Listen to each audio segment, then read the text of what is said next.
এবং মানব কল্যাণের কথা বলা আছে, জীবের কল্যাণের কথা বলা আছে। আজকে বীর সন্ন্যাসী, সমাজ সংস্কারক, যুব সমাজের স্রষ্টা, আধুনিক ভারতের উপকার, এই বার্তা নিয়ে আমেরিকার চিকাগো শহরে হিন্দু মহাধর্ম সম্মেলনে যে বার্তা রাখলেন, যে বক্তব্য রাখলেন, তাতে শুধু ভারতবাসী নয়, সারা বিশ্ববাসী স্তম্ভিত হয়ে গেছিল। সারা সমস্ত ধর্মের মধ্যে সেই সেবার কথা বলা আছে।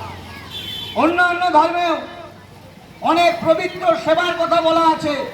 আজকে এখানে যেটা বস্ত্র বিতরণ হচ্ছে, আমরা কেউ জানতে চাই না যারা এই জামা পাচ্ছে তারা অসহায় সম্বহীন, তারা আর্ত, তারা পীড়িত, তারা দুর্বল থেকে দুর্বল শ্রেণীর পরিবারের মেয়েরা।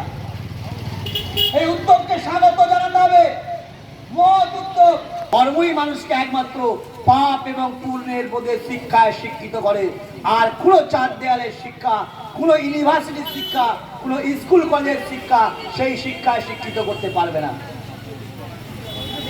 সবার আগে বাড়িতে পিতামাতা, আর তারপরে আধ্যাত্মিকতা, আর পরিবেশ। মানুষ হিসাবে জাতির কল্যাণে, সমাজের কল্যাণে, দেশের কল্যাণে, পরিবারের কল্যাণে, প্রতিবেশীর কল্যাণে নিজেকে উৎসর্গ করতে পারবে।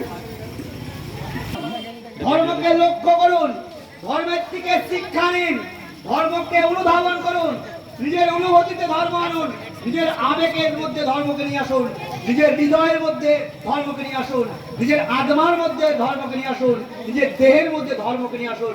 ধর্মবোধকে যখন জাগ্রত করবেন, ধর্মবোধ যখন জাগবে, চৈতন্য আসবে, চৈতন্য আসলে